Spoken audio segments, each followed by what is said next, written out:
Hello. I am very sorry that I am late, and I used to live here 30 years ago, and it has changed a lot. But it's really a pleasure to be able to come and share with you some of the work that I do. And I also wanted to tell you that I am a professor at Cal State Los Angeles, so right after this I have to go teach, and I have to teach something similar. But this is some of the things that we cover in the class. So the topic of my presentation is Latino immigrants and their access to health services. And first I am going to see if I can follow that.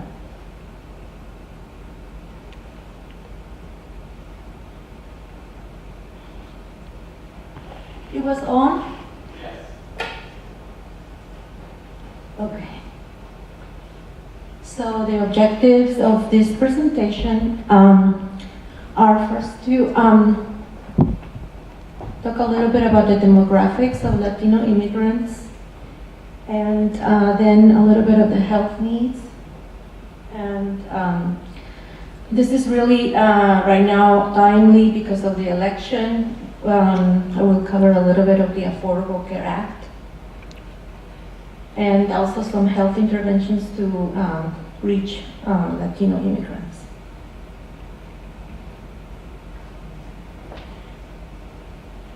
Okay.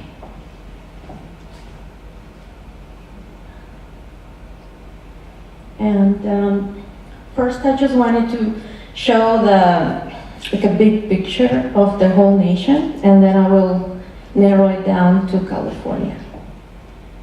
So I just wanted to share that in general, immigrants are a very small percentage of the population. So all immigrants in general, only 13%, and most of them are naturalized citizens, like I am. I came from Guatemala, but I became first a U.S. resident, then a naturalized citizen. So I'm part of the 6%. Then there's lawfully present immigrants. They are like dreamers. I don't know if you are familiar with dreamers. Everybody is. In my class at Cal State LA, I have about 10 students that are under dreamers. They have DACA. And they are a little bit worried about what is going to happen to them next semester or next year. But my advice to them, and to you if you have any friends, is to continue study and finish the semester well, and they already enrolled for the next semester, which is going to start next year, and so they will continue to use their permits. So they get a permit and to work, and they also can study. And then we have 4% of undocumented immigrants. Then the reason that we think there are so many immigrants is because 25% of all immigrants live in California. California has a lot of immigrants, but the second state that has immigrants is New York, and Texas is the third. Now we'll talk a little bit more about Latinos in the U.S. in general.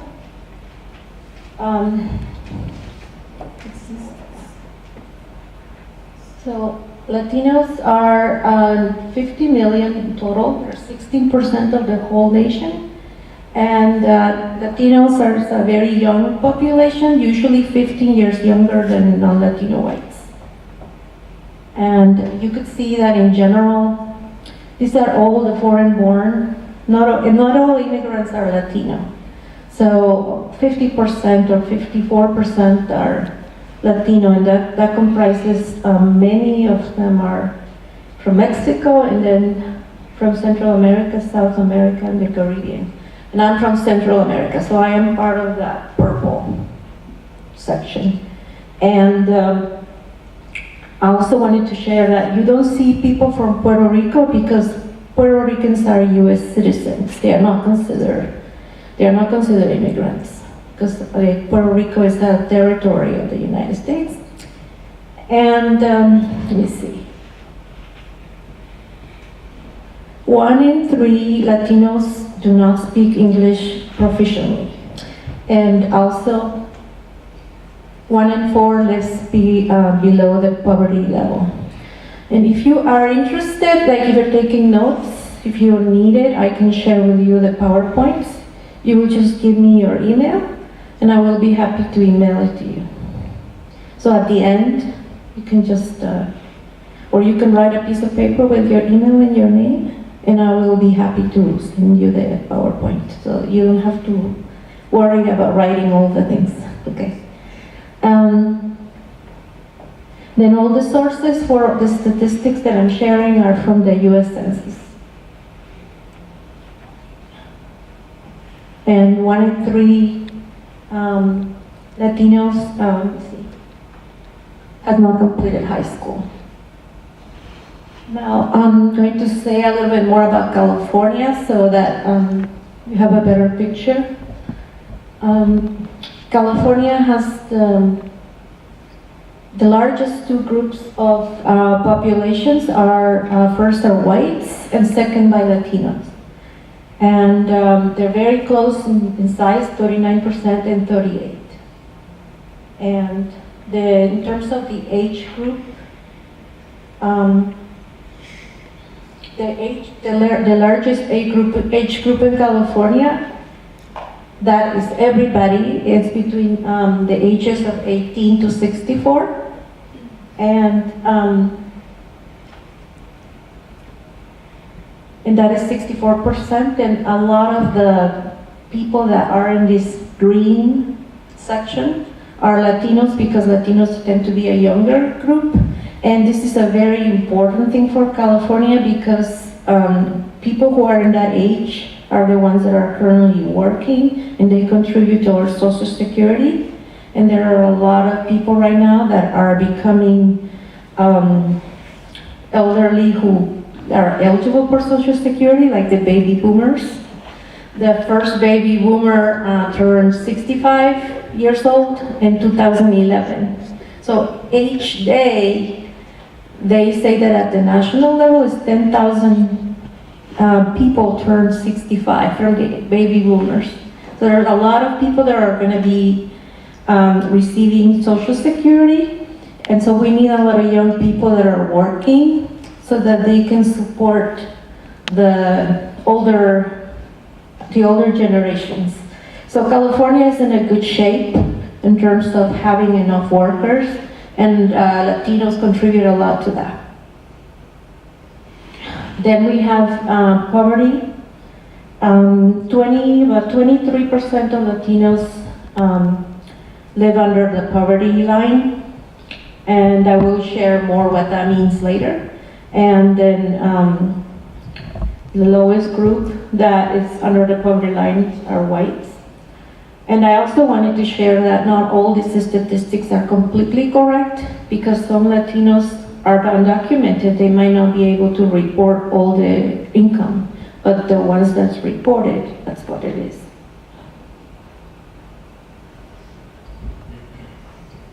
So in terms of we just had an election, just wanted to share that 73% of people in California are eligible to vote, but not everybody votes, and then Latinos vote really low.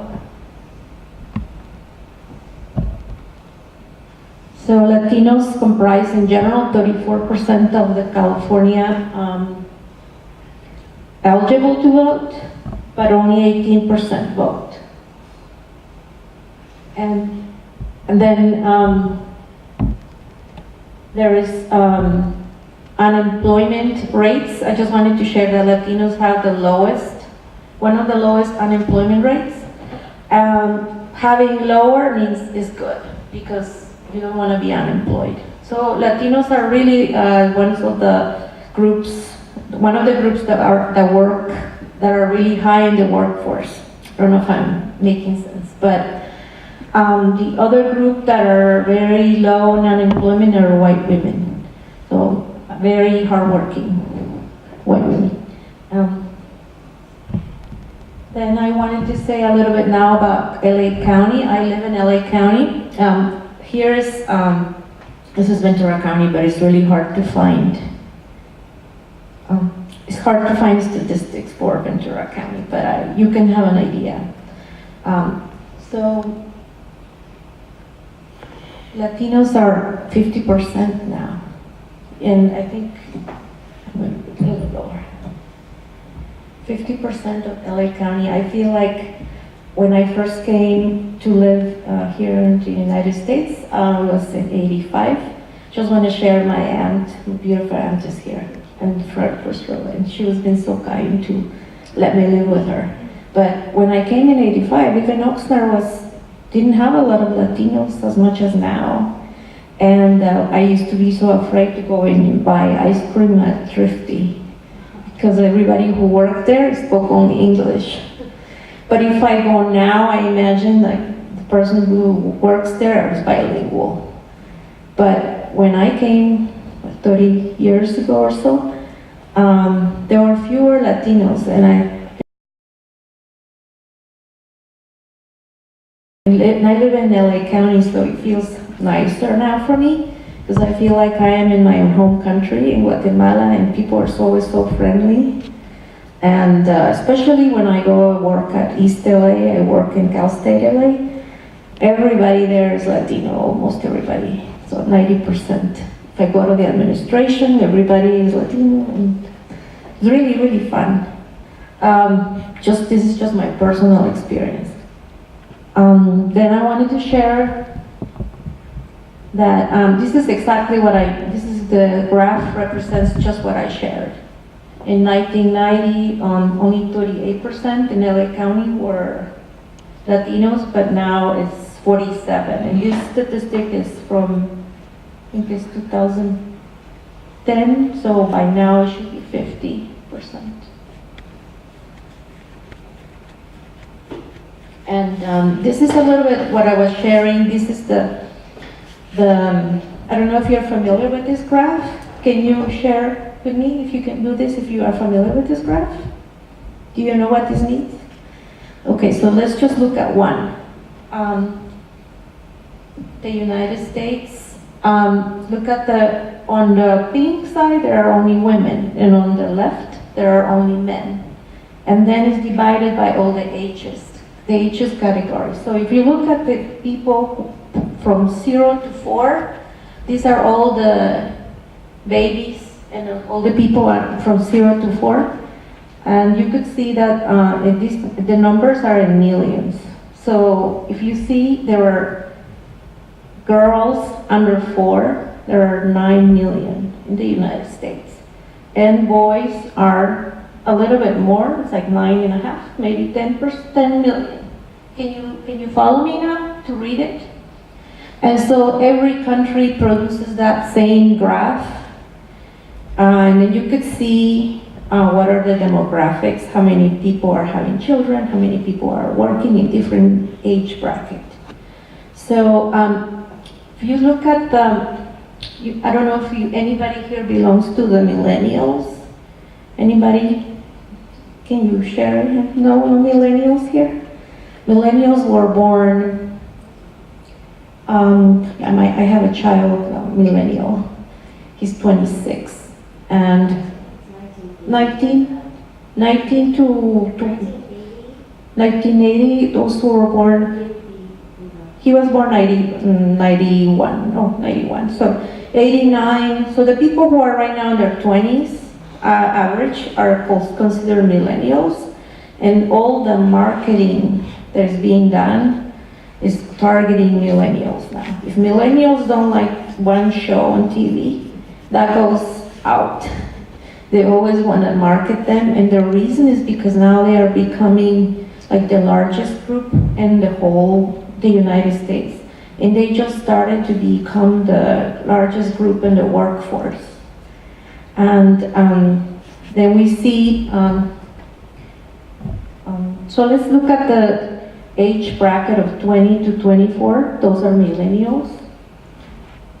You see that there are about, we'll say, 11 or 10 in terms of women, 10 million, and in terms of men, there will be about 11 million. That's how you can read that chart.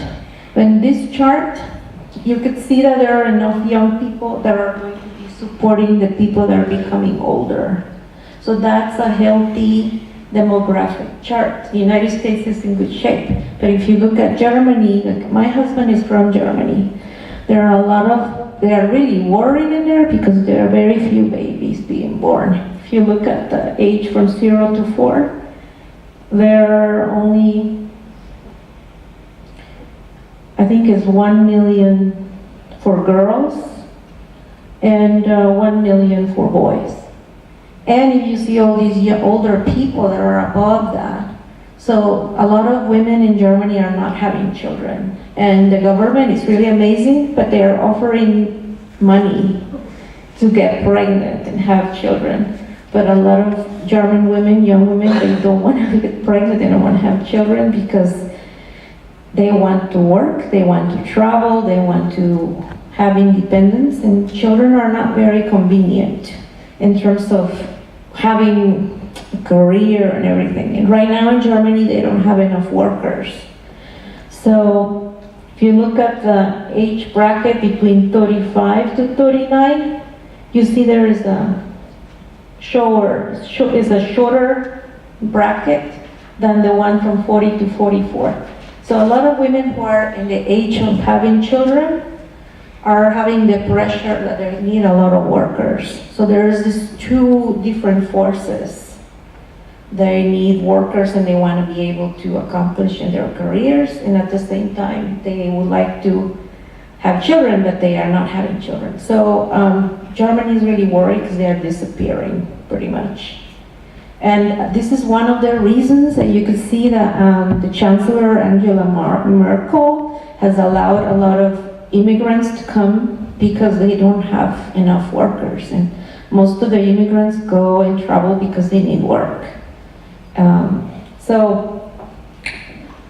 That's a little picture, but I just wanted to show you how you can read it, and you could see that the United States is in a good shape in terms of the demographics. And I also wanted to share that the immigrants have helped to stabilize the age structure. You could see, and this is the same as the ages, from 0 to 4, you see that in total there is about 7% of the population, but they are most of them are third generation. So I just want to share. I am first generation because I came from Guatemala. Then my child is second generation. And then my grandchild will be a third generation. So these are the contributions of immigrants, Latino immigrants. You could see that most of the younger group in the bottom are the third generation of children that are helping the structure of the U.S. Now, in terms of health, health is a very interesting aspect about Latinos. Many, if you ask them how do you rate your health, they're going to say, oh, it's a little poor. You can see that Latinos say 21% say that their health is poor. But when you check the statistics, you see that in terms of heart rate, their heart rate is low. So we don't understand why sometimes Latinos, they perceive their own health as poor, but in terms of the indicators, they're usually better than other groups, considering that many of them don't have insurance. They're actually not so bad.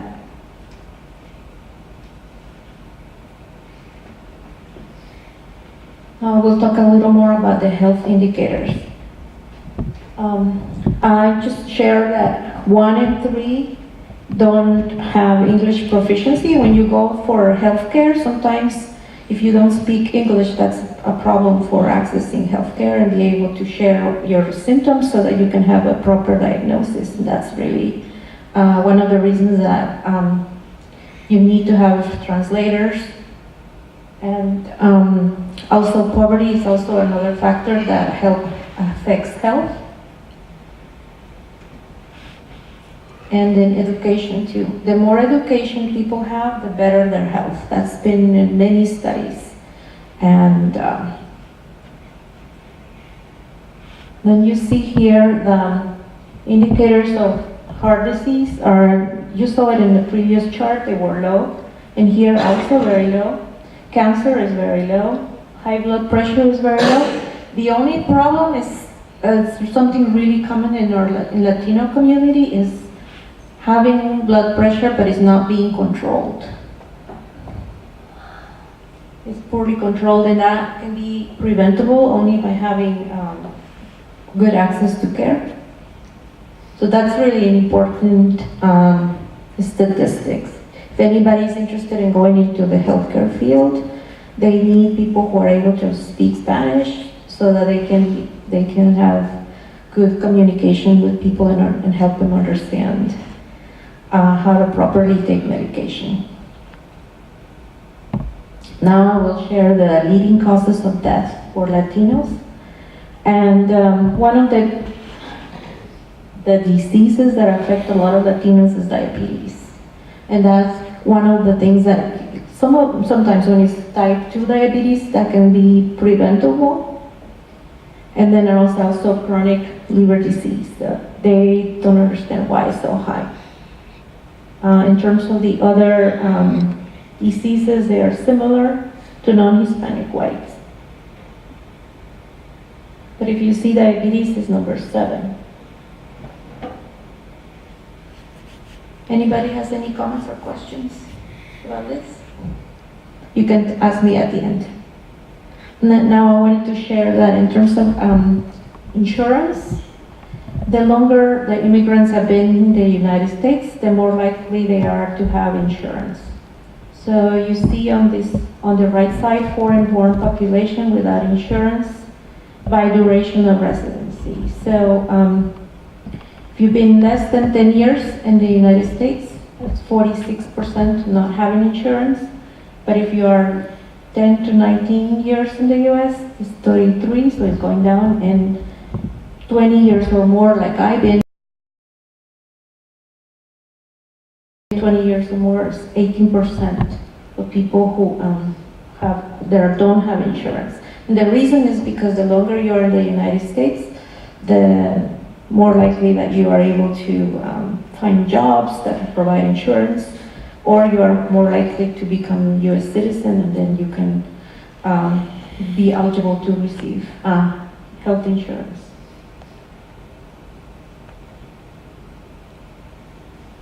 Now the safety net the safety net is the word that's used a lot in healthcare.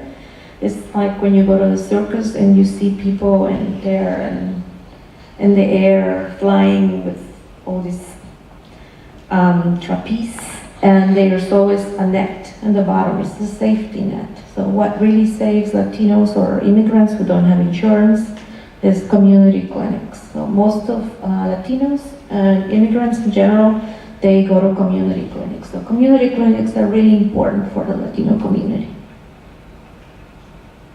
And then you can see that when people become insured, they're less likely to go to community clinics because they have more choices. But now we've seen that with the Affordable Care Act, people received insurance, but they still continue to go to their community clinics because they were already used to their doctors and they were used to the locations.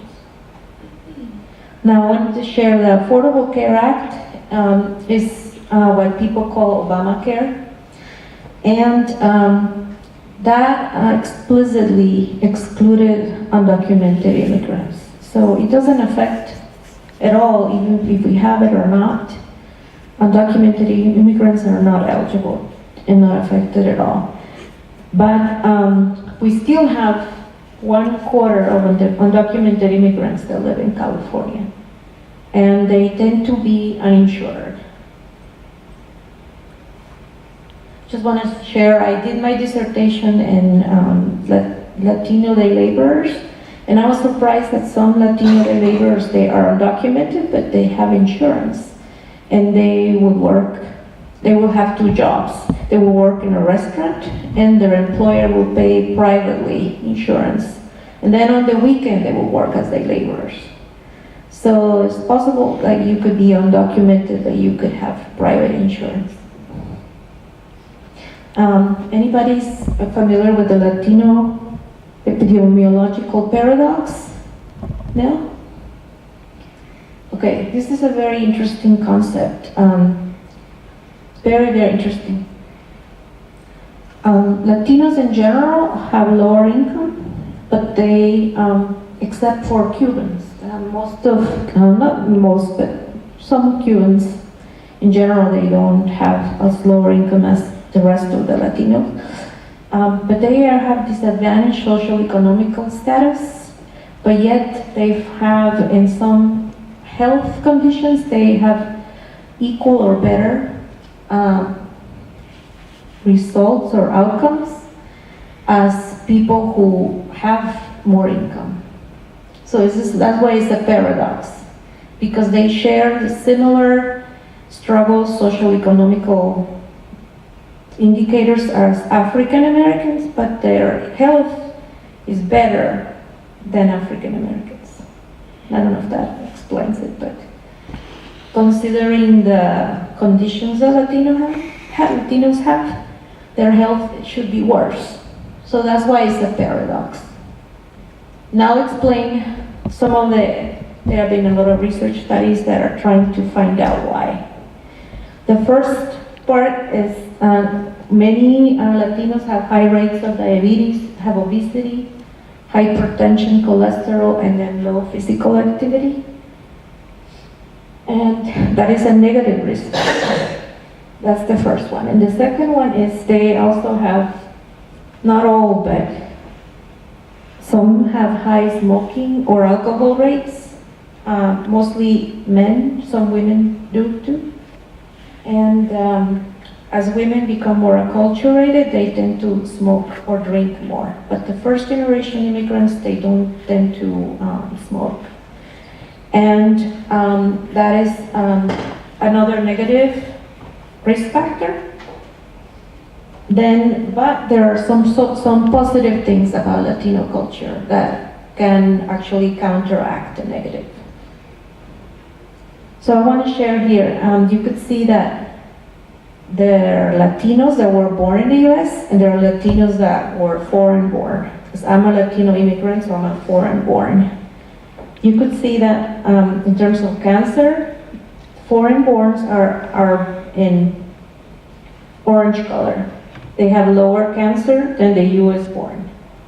In terms of heart disease, foreign born have lower heart disease. Obesity is lower, and also cigarette smoking is lower in the first generation, okay? But then we see here that this is the third aspect, health behaviors, that Latinos, they have strong families. They usually have a lot of social support. We tend to pool resources, like for a quinceañera, if one person says, I will bring the drinks, I will be the madrina for the food, and I will be the madrina for the shoes. And everybody pools resources, and that's something that's unique about Latino culture that could be protective. About the strong families, the strong social support, strong social networks, okay? And then you can see here that life expectancy for Latinos is much higher, even than non-Latino whites. It surpasses it. So it means when a baby is born, the life expectancy for a female is 83.8, and for a male is 78.5. And it surpasses African Americans, and it surpasses non-Latino whites, even though Latinos have the same kind of social economical factors African Americans. So there is a protective factors about being Latino. And are you wondering why? Now I'll explain you a couple of reasons. There's selectivity. You have to be healthy if you come undocumented. You don't see undocumented workers on a wheelchair with oxygen. Somebody, there is nobody like that. So somebody has to be really healthy. That's if you come undocumented. If you come documented, I remember that we had to pass a physical. And if you don't pass the physical, you don't get the green card. So there is also selectivity. There's a selectivity of the healthiest, and that is called the healthy immigrant effect. I don't know if you ever heard that. It's called the healthy immigrant effect. So the selective of, you select the healthiest, they're the ones who come in the first generation. I don't know if you ever heard that before, but it makes me feel really good because I'm the first one, first immigrant, first generation immigrant. And the second reason that people think that there are less poor indicators is called the Salmon effect. Salmon hypothesis. Can you picture with me the river and you see salmon? They usually travel back where they were born. They go back, you see the salmon jumps against the current. I don't know, they don't understand why, but they know where they were born in the river and they want to go back to the same place they were born. So they think that immigrants want to go back to their country when they retire and they want to die there. And death doesn't count. Or when they become really sick, they don't get counted because they are already in their country. So that's the next explanation. So I think that it's not one explanation, I think it is a multiple of explanations. It's just it's a combination of all the explanations. And many people say, when I become older, I'm gonna go back to my country, and sometimes they don't go. Or they go and they come back because they miss the family, especially their grandkids. Okay, so that is the Latino epidemiological paradox. I also wanted to say that when I did my dissertation on day laborers, we found that Latino males have the highest rates of being in the workforce, even if they are undocumented. But then they have jobs that are sometimes dangerous. So they have high occupational hazards. And also, they don't go to get checkups, so if somebody has cancer, by the time they go to the doctors because it's really bad and it doesn't get diagnosed at early stages. And sometimes things can be prevented. But these are some of the things that happened in terms of the health needs of Latinos. I just want to share that when I did my dissertation, we had to interview people from Home Depot. I've seen a lot of day laborers outside Home Depot, and they will say, we need somebody to do insulation. And so they will say, oh, I don't do that work, because that's really hard for breathing afterwards. But the people that just arrived, they don't know. So they are the ones who will do the work. And they might not even have the protective equipment. And so then that's some of the reasons that people become sick. And they don't know sometimes how to go and do a checkup. They only go when they're really, really sick. Then just want to share that Latino families also have some challenges. They're lower income, and when you consider the amount of family members that live under the same family, that's really hard, but somehow things get managed. And then housing can be difficult also for Latino families because it can be crowded. And then food insecurity is the term that people use for saying that they don't know how much food they will have for the next week or the next month. They don't feel like they have enough money to have a constant supply of food. And then there are some health indicators there that I say that in some aspects Latinos have poor health, but in other aspects they have good health. So you need to consider both. Then I wanted to share to the Latinos also, because many don't speak English. Sometimes people tend to live in isolation and they live in the shadows. And I think that because of the election, a lot of people, and I've seen it in East LA, some of my students said that their sisters or their parents are worried of going outside the house because they don't know what's gonna happen. And it's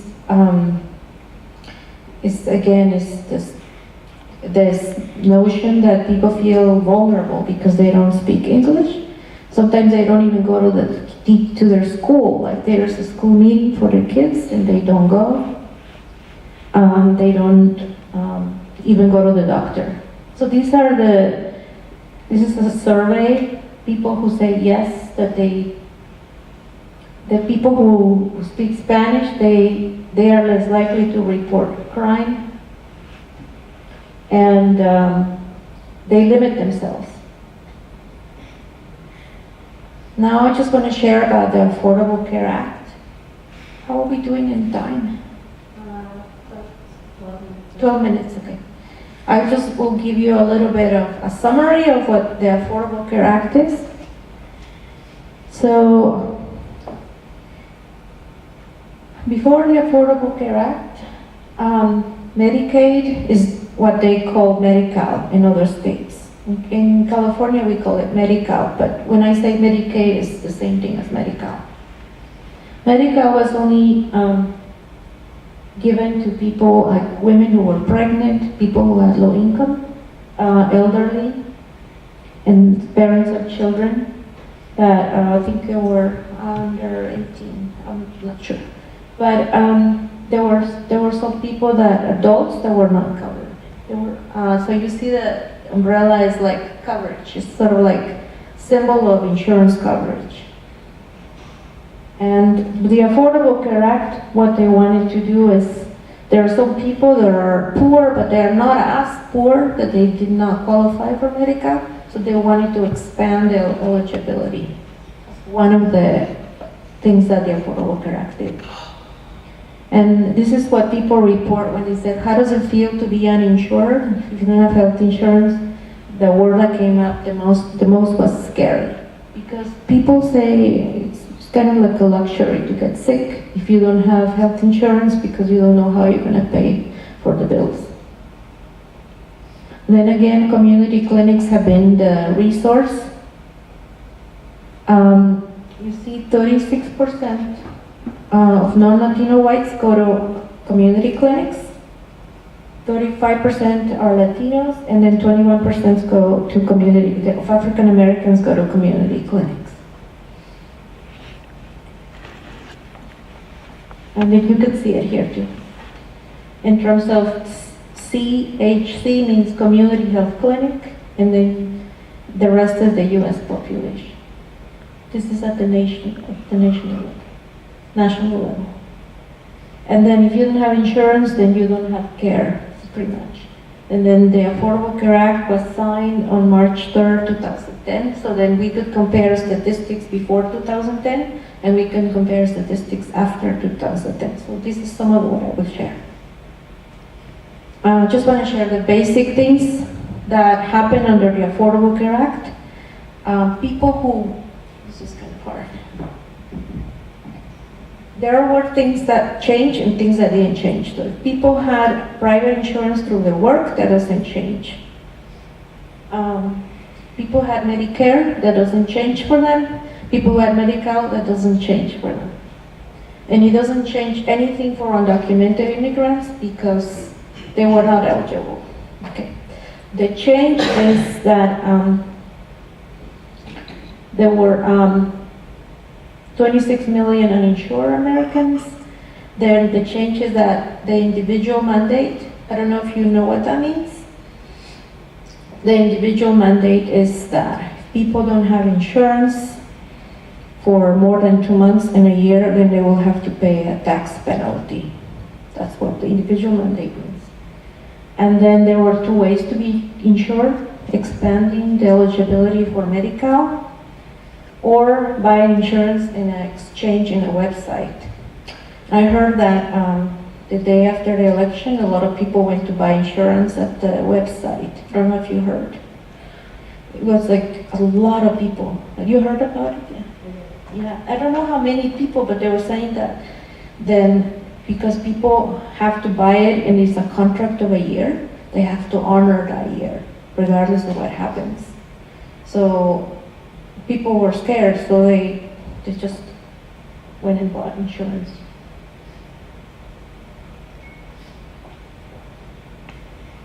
Now, these are the 2 main changes. The expansion of Medicaid. I think I have to take this out. Yeah. Just gives me more flexibility.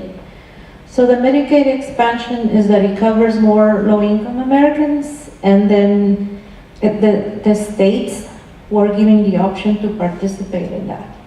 Some states decided to do it, to expand Medicaid, and other ones didn't. So instead of people in the past, people could qualify for Medicaid if they earn 100% of the poverty level or less. But there were people who were nearly poor, they were uninsured, so they expanded it to cover them to 138% of the poverty line. I will give you a graph and you'll see it later. Oh, I think I turned it off. Yeah. So 25% decided to expand Medicaid, 6% decided to go the middle ground and just have a waiver. I'll explain a little later what that means. And then 19 states decided not to expand Medicaid. One of the states, just want to share, one of the states that expanded is Kentucky. The other state that did the middle ground, that means they only help people buy insurance through the website, was Arkansas. And Texas decided not to expand. Texas usually does their different thing. Yeah. And then the marketplace is the website that I was telling you that day after the election, people went and bought insurance, a lot of people.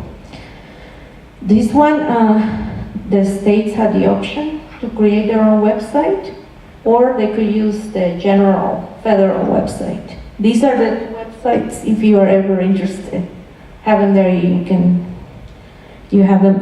California created their own website. And initially the websites were not working well, but then now they are working. And the reason they did the website is because, let's say that you're buying wholesale, like you're buying eggs, you're buying 2,000 eggs, or you're buying just 18. The seller will give you a better deal if you're buying a lot. So some people were buying insurance for a company. Let's say I am buying insurance for the workers in Target, and they are millions, I don't know how many. I don't know if they are millions, but let's say there are 10,000. And if I go and I buy insurance, I say I'm buying insurance for 10,000. Oh, I'll give you a deal. But if I go as an individual, I said I want to buy insurance for myself, they won't give you a deal. But if you go to the insurance website, that in theory is supposed to level the playing field, because you just select it and the people were not gonna try to make more money or less. You just pick the one that you want. And they'll give you the same price as a wholesale. That's the theoretical aspect of it. And in some were working, in other ones it wasn't working, but that's what the intention was. And then people who had low income, they will get tax credits to pay for the amount of insurance. They will get the portion that they will have to pay. And also there's something else people don't know, that when they do their taxes and people were uninsured, if people have hardships, there's a whole list of hardships. If you qualify under that, you don't have to pay for the penalty. So if people are unemployed, if people have housing problems, it's a whole list. So it sounds harsh, but it's really, they provide also the ability for people not to become even worse. So now I'll share with you what the federal poverty line means. They are the levels that they use to determine eligibility for medical, and they use the same for the whole country. So if you see for somebody, let's say a couple, husband and wife, the household size of 2, the most money you could make is $15,730 to qualify for medical. It's very low.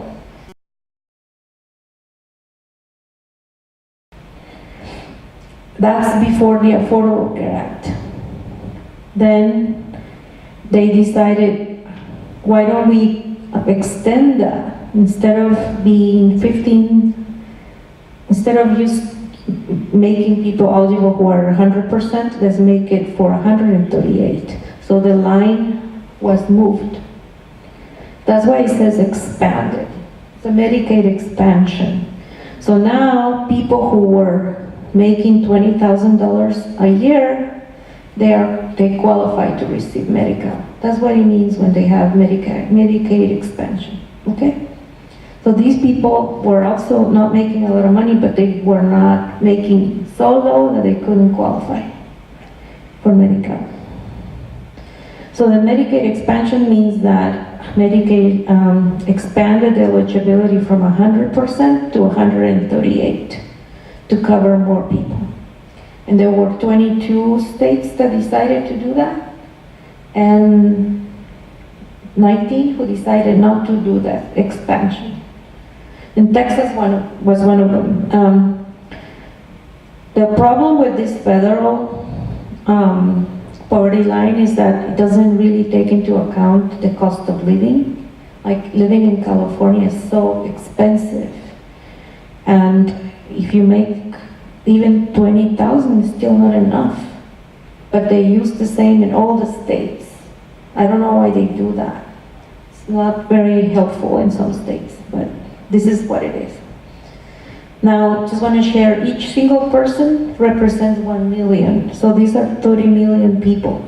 The theory was that 1/3, 10 of them will be eligible to become insured through the Medicaid expansion, and the 20 will be eligible to buy insurance on the website.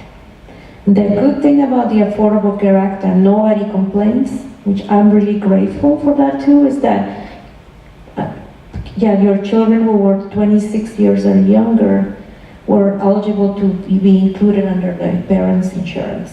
And that was really, really helpful. See, this seems to be one of the items that will remain even after whatever happens. Yeah, nobody wants to take health insurance from their kids. It will not be politically correct. And many children at that age don't have full-time jobs that provide insurance, so don't want to go back to the old days. Now, when you go to buy insurance at the website, they'll give you, like, do you want the premium? You want platinum, gold, silver, and bronze. All those, different fancy schmancy plans, okay? But all of them need to have 10 essential benefits. These are the 10 essential benefits. Before the Affordable Care Act, they will sell you packages, but they would not include many things. Sometimes they'll say, oh yeah, you have insurance, but when you get sick, you realize it didn't cover for maternity. But now they are forcing all the insurance, even if you buy bronze, they all have to have 10 essential benefits. The other thing too is that nobody gets denied coverage because you have a pre-existing condition. That means if somebody has cancer and they can't work anymore, they can still buy insurance even if they don't continue to work. And before, the insurance companies would not sell you insurance if you already had a pre-existing condition, even if that is high blood pressure or whatever it is. People didn't even want to go and get in their medical records they had a pre-existing condition sometimes. But they seem to have those two things in red are the two items that is going to remain even after the election. The pros and cons, the only thing I want to say is that the cons is that they expanded coverage, but the main structure of the healthcare system remained and didn't deal with the cost increase. And so that's something that the healthcare system has to deal with. Like everybody, even it doesn't matter who won the election, they had to work on that. It's just like you added another second floor to your house, but you didn't deal with the structural problems of the first level. And these are the states that did not expand on green, the ones that expanded. 25 states did, California expanded. And then the ones who were middle ground were 6 states, Arkansas. And I'll show you the last results. We compared the statistics of Kentucky, that's the state that expanded. And the second one, we did the one that did the middle ground, and Texas did not the extension. And this is the last slide. You could see that the Kentucky, state of Kentucky, before they did, this is 5 years after the Affordable Care Act. This is the newest research. But they did the first wave of surveys in 2013. Then in 2015, the percent of uninsured dropped from 40 to 6 in Kentucky. That's because they did the expansion. That's really good. Then in Arkansas, the percent dropped from 41 to 14. And then Texas refused to expand, and they only reduced the uninsured from 38 to 31. So you could see that these are the indicators that expanding the eligibility for Medi-Cal is really helpful in covering more people.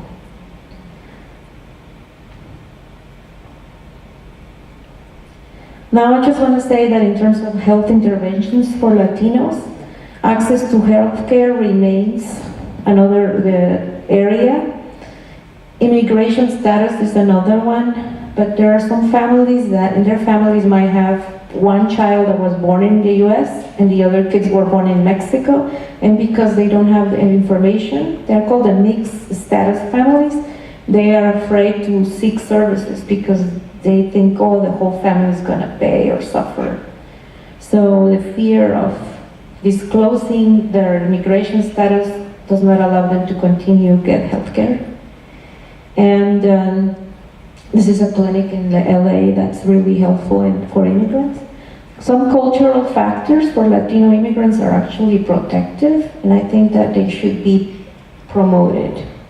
Like continue to be kind to your family instead of being selfish or being individualistic. I think that's something that's really important in Latino culture that's really helpful. And then there's also social stigma in the Latino community about seeking services for mental health and sexual transmitted diseases that needs to be addressed with more health education programs. I just want to share in summary, we cover access to health services, we did the impact of the Affordable Care Act, I talked about a health intervention and demographics. And now I have time for questions if people, or if you want to give me your email, I'll be happy, or you can write that email address and send me an email and I will respond with the website.